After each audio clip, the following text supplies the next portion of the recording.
What's going on? I thought I'd do a video as a tribute to John H. Johnson, Ebony magazine founder. And I used to read Jet all the time. He was the founder of all that.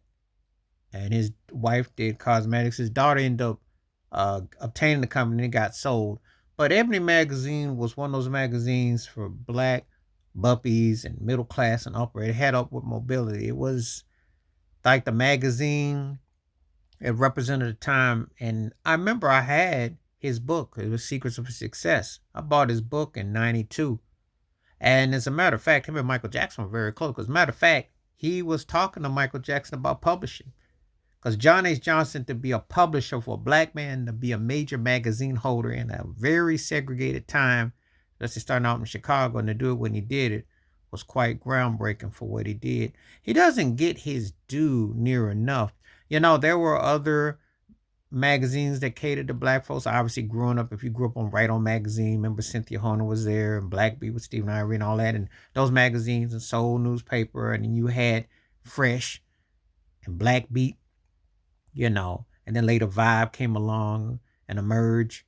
But the godfather of them all was Ebony and Jet, and John H. Johnson was the one that put those magazines on, black publisher, and just was like innovative in what it represented because it represented culture, it represented, talked about a lot of different topics, social, and was like a cosmopolitan for black folks, like a 60 Minutes tour guide. It talked about a lot of different things. And I remember back in the day, my grandmother used to have like big old Ebony magazines. Those things were, and that's before they condensed them, but they were originally like the compact disc, and you had the big shrink wrap and all that before they shrunk them.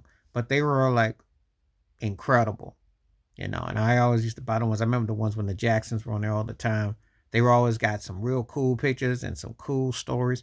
And it was just a great reflection of so much of the time. And of course, Jet with the compact that you would get at the checkout with your TV guide.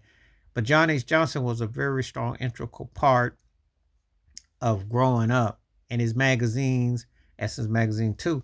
But his magazines were an essential part of my early childhood growing up. Because I think I was subscribing to Ebony and Jet all the way to the mid 90s at least.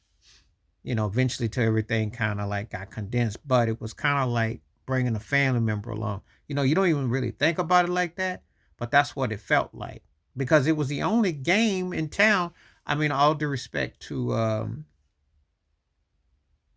Black Enterprise, I remember that was a real popular one in the 70s. But Ebony and Jet, John H. Johnson was putting it down. And so I just wanted to give a shout out and remember that because if you don't know, look it up.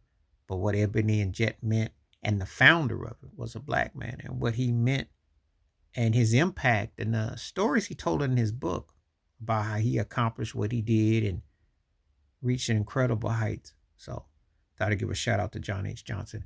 Please like, subscribe, welcome thoughts, comments, and I do respond. Thank you. Wash your hands. Keep your mind clear. Watch out for another. Please share the video if you like, and please hit that membership button because when you do, the request that you bring, I'll bring back forth to you. Stay safe, stay blessed, stay clear, stay calm, stay cool, stay safe. I'm back. Peace.